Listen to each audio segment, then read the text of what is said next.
Hey everyone, it's snowing today and I'm headed to my last Airbnb in Seoul. I'll be staying in the Shinsa area near Garosugil. I've got a spa and hair appointment this week, lots of places to visit, and so much left to eat. Let's see how much I can get done.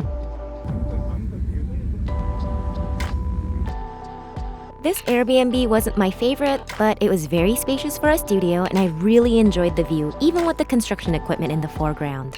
My dream was to get jjajangmyeon or black bean noodles delivered, but it was nearly impossible as a foreigner, so I walked to a nearby chain restaurant to satiate my craving. It did not disappoint. I love the tangsiuk or sweet and sour pork combo for just 9,500 won, or about $7.25 US. This combo would go for almost $30 in LA. I also adore the unlimited self-service pickled radish station. After lunch, I booked it to my facial appointment at the famous Shangpree Spa. It was a wonderful experience and I'll have a separate in-depth video of my entire experience for those that are interested in booking an appointment. Oh, and you'll end up buying some of their skincare products even if you weren't planning to. Feeling refreshed, I decided to trek it over to Coex, a mall I used to frequent back when I was living in Seoul. I enjoyed checking out the sculpture of Psy's Gangnam-style hands in front. Then I walked to the Starfield library inside, a popular destination on social media.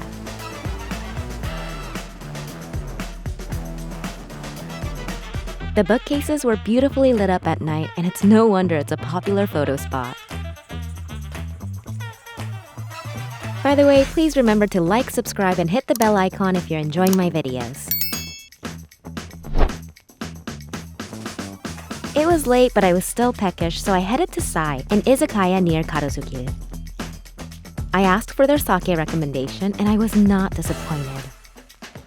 Good sake is my absolute favorite. They also served a complimentary tomato and cheese dish to start while I waited for my food. I believe this was called something like tuna uni ikura bomb. I can never have too much uni in ikura, so, I was going to love this no matter what. And not a single egg was left on the plate. Then I ended the meal with a refreshing beer because izakaya, I have no excuse.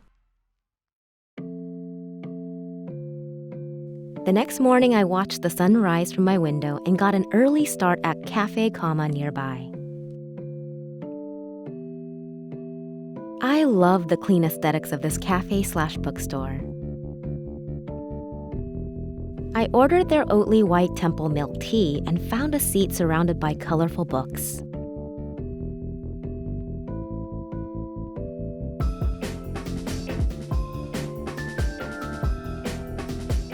It was one of the best milk teas I've ever had, peachy and just the right amount of sweetness.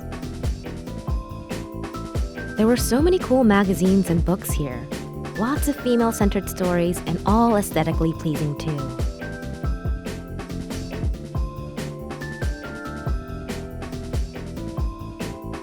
By the way, this is a fuzzy umbrella dryer so you don't have to trek in water or leave your umbrella in a collective bin. Genius! I took a short bus ride to my hair appointment at Chop Hair in Shinonyeon.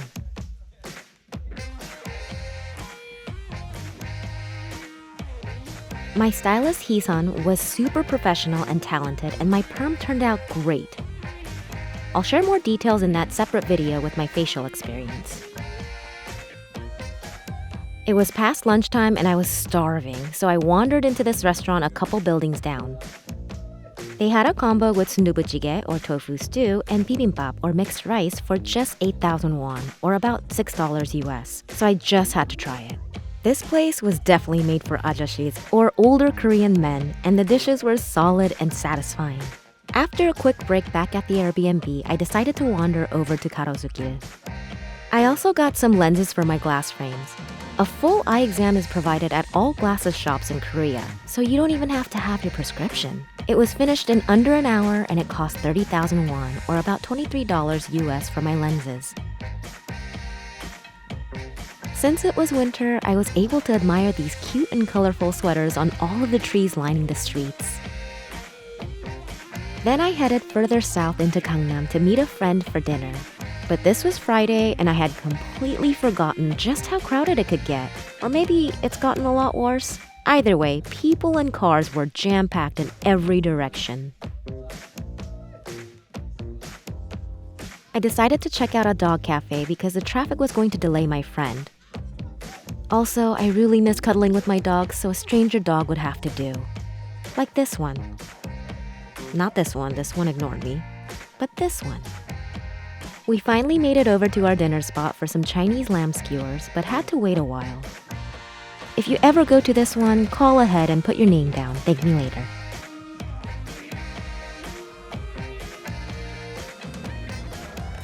Always get the garlic marinated cucumber dish.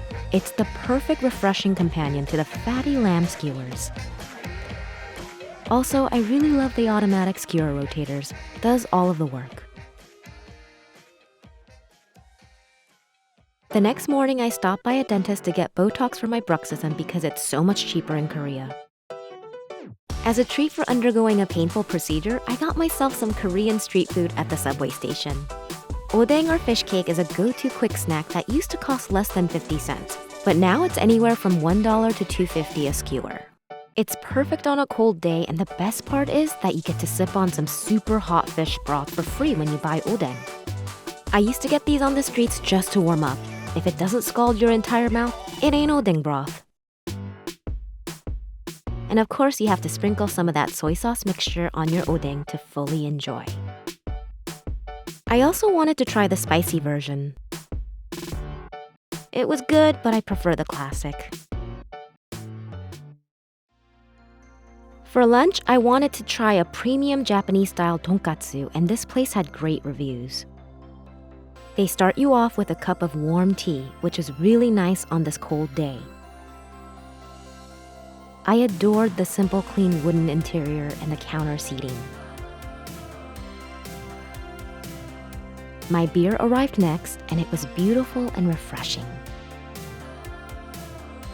Then my order of the pork sirloin and tenderloin katsu combo arrived, which came with a couple of pickled veggies and kimchi, along with white truffle salt, lemon salt, and wasabi. And it wouldn't be katsu without shredded cabbage salad, miso soup, and rice.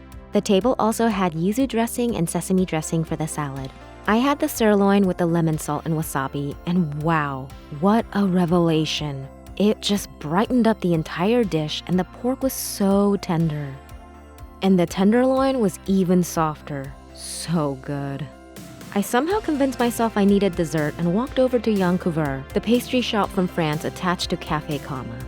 I'm not a huge dessert person, but I love how pretty they are, and I made my decision solely based on aesthetics this time, even though I knew it was made with hazelnut. Not a huge fan of hazelnut. I mean, look at those cute little foxes. How could I resist?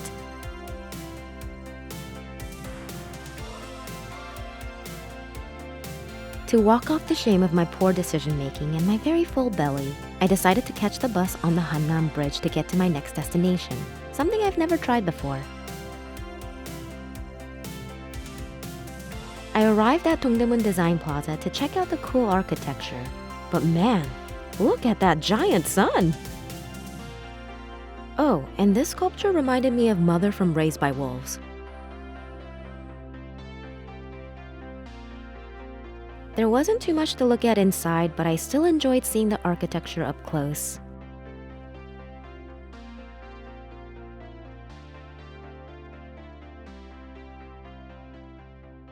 From there, it was a quick trek to my old neighborhood next to Noksapyeong Station.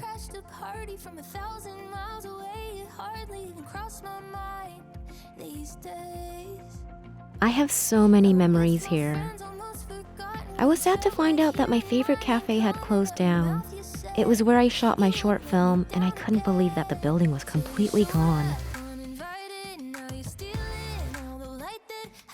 I had lived right across from it on the second floor, and even that apartment had already been turned into a bar a while ago. It was bittersweet to see how much the neighborhood had changed.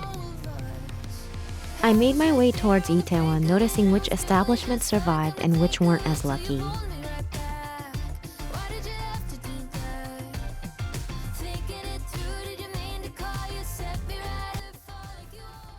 Then I visited the site of the Itaewon crowd crush.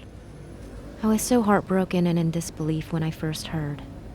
It's still hard to imagine the amount of loss at a place I used to frequent all the time. I left Itaewon on that somber note and headed back down south for dinner.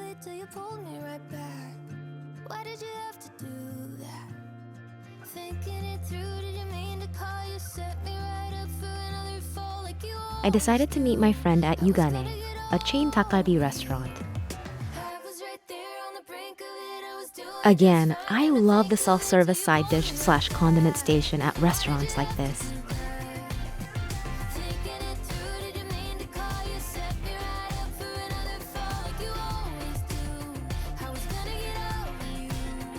It's definitely not the most quality you can get, but I just wanted to have some super cheap and satisfying dakgalbi.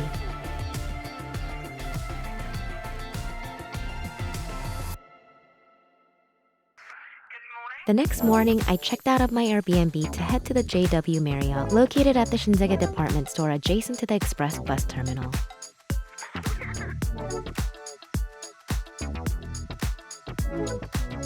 I made this one-night booking through my Marriott Bomboy credit card points. Every year, I get a 35,000 point certificate to use for one night of stay, and these days, the points are not as valuable in the States. But in Asia, it is worth way more.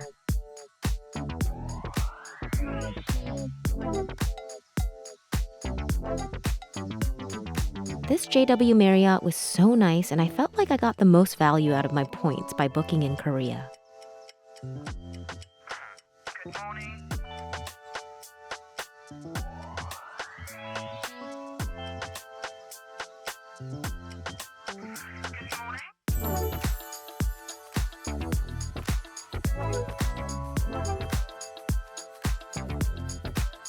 This was a standard room and everything was well appointed with a great city view. I decided to pay extra for the executive lounge access, which came with hors d'oeuvres in the evening and breakfast in the morning.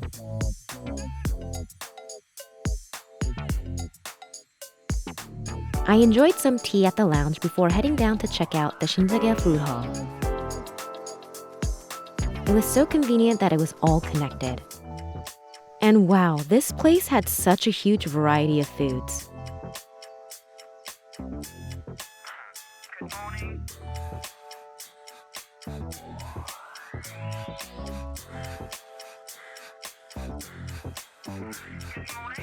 Feeling a bit overwhelmed, I just went with my go-to Bibimbap or spicy cold noodles for lunch at the food court.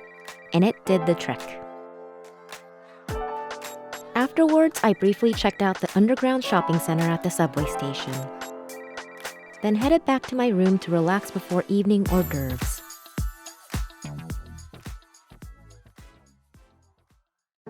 Turns out evening hors d'oeuvres is a full-on dinner buffet. To be honest, I sort of knew it would be substantial, but this exceeded my expectations.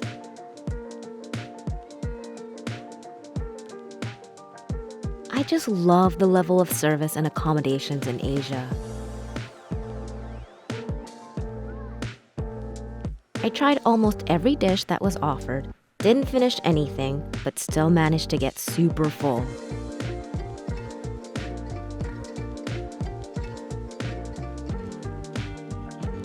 So I had no choice but to use the gym. I worked off the food as much as I could, then hopped into the sauna and hot tubs, which was an added perk of the executive lounge access.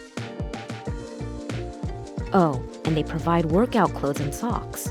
Pretty awesome.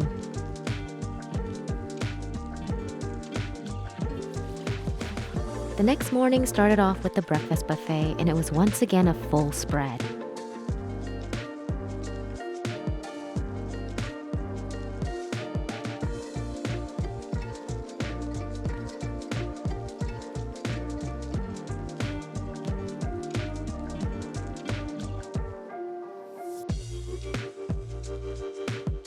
I enjoyed my last meal in the city as I reflected on my time in Korea.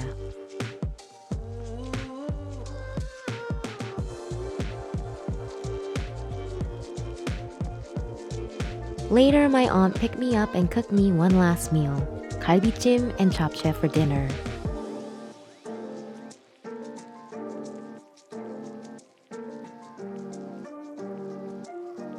Then we ate the biggest egg tarts I ever saw that I bought from Shinsegae. The next morning, my aunt took me to Incheon Airport, and that concluded my 2 weeks in Korea. Thank you so much for following along. Please make sure to subscribe, like, and share if you enjoyed watching these videos. See you on the next one!